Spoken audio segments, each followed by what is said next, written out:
in objective-oriented planning in this NANACEL activities. What are the indicators and targets? So these were the ones that we measured. We worked with the telecenters to define their own targets. We didn't give them targets. They defined, okay, I can reach 50 telecenters within 50 users within 3 months. So some of the data.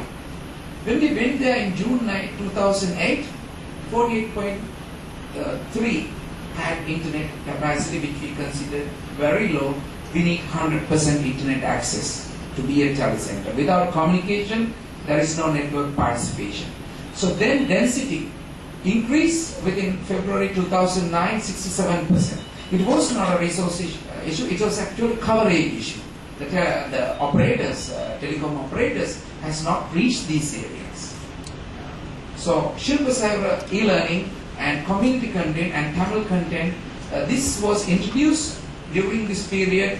5% Shilpa Sayura went up to 85%, 15% community content to 70%, Tamil content to 12% to 88%. I can remember my colleague said something very important about content. Telecenter sustainability is highly related also to content, and some of the value-added services were not being able to implement, because when we found that mobile reloads are necessary, the capacity wasn't there in telecenters to pay the initial signing up fee as an agent. This is where we need to support them. DTP will increase because we train them on DTP. So these value-added services increased. Then we have in the model we get top performers. So you can see on the SI is the sustainability index. Average sustainability index is 6.6 of the top performers, and their average number of users is 227, and revenue and other numbers are given. So when we look at these numbers, we try to find out why they are performing well, what works for them, and the bottom performers. So then you can see sustainability index was 2.1. By visibility, you can see the first bottom performers are actually closed. So if they open, they get a rank, and that affect the zonal ranking, and it average to the district ranking and average to the provincial ranking. So that it's a simple method of looking at your network sustainability strength. So individual telecenter going down means the whole network goes down a little bit, so that we can make corrective measures through a system like this. So I bring Haldimulla, Bibile, Nagala and some top performers. I also call the last one is Bekumura.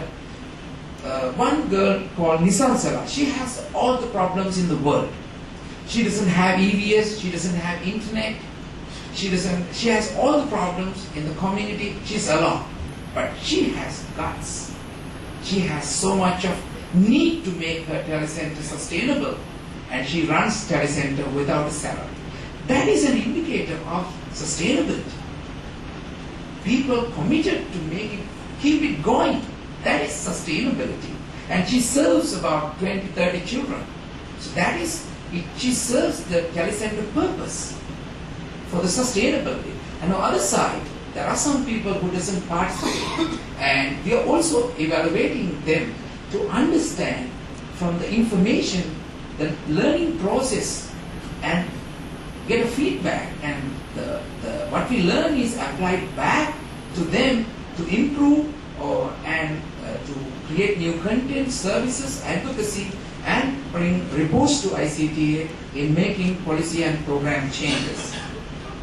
So generally the overall region sustainability index in June 2008 according to our number 2.8 to rose to 4.5. We are yet to reach 6, our goal. But of course, it's not actually a goal, it is a direction. Because we are doing something first time. We don't have previous experiences, we don't have previous case studies. This would be the most probably the first Yemeni paper presented in Jala centers in Sri Lanka, because I couldn't find any other documents. There were documents, but directly methodological approaches and how you can do that, the techniques and case